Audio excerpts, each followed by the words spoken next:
Hey Amanda, thank you so much for sending your videos. That's really nice. I want to commend you on the form you had for your plank, or what I call, what gymnasts call, a front-leaning rest. Now, when it comes to the pathology you have in your cervical spine, of course, I'm not a doctor or a physical therapist, but it does sound like there's some kind of disc issue at play here. And regardless of what my lane of practice is, I can confidently say that there's it's probably good advice to work on strengthening the deep flexors of the neck. So working on the muscles anterior to the spine, and potentially working on soft tissue posterior, okay? So strengthen this, for lack of a term, loosen these guys.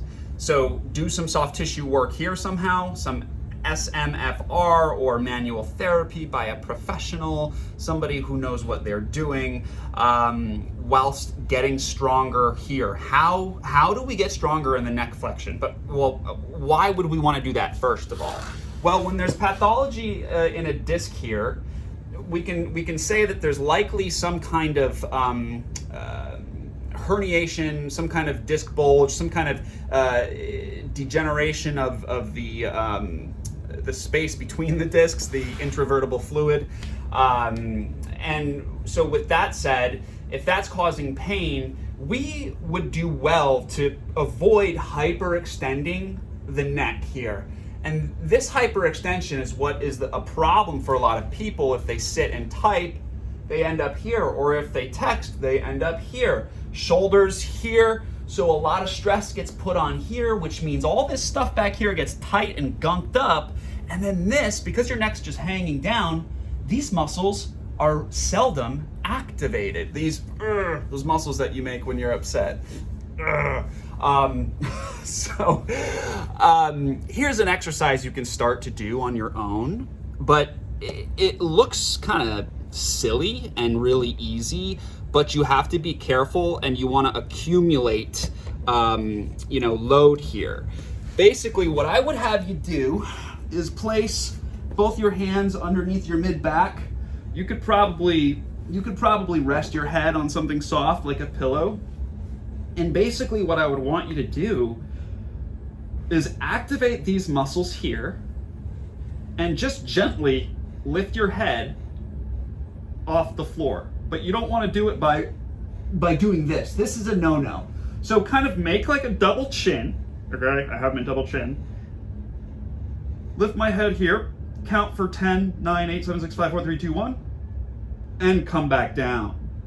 So this will help strengthen the muscles of the neck here, which will unburden the overactive muscles posterior to that position, okay? So I would maybe start by doing like 2 or 3 sets of 3 to 5 repetitions of between 6 and 10 second hold there, making sure that these guys get nice and activated.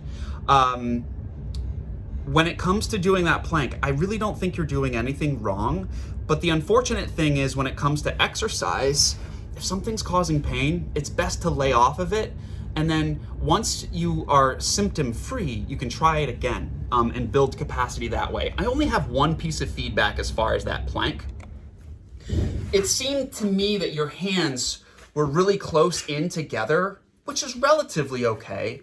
But when it comes to having crossover with movements helping one another, I would say we generally want to have the hand directly underneath the shoulder here. So stack the joints, shoulder, elbow, wrist. And so if I'm over here, you can see that the shoulder is not directly over the elbow not directly over the wrist. So I want to get that guy here, shoulder, elbow, and wrist. And then at the top, which you already have been doing, push away at the top relatively. It doesn't have to be a lot.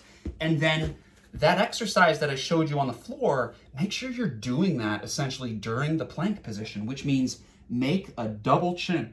One way that I help my clients kind of realize that, I don't have one right now, but you would take a ball, right, and put it underneath your chin, and you've got to hold that ball underneath your chin. And if you extend your neck, that ball's gonna bounce away.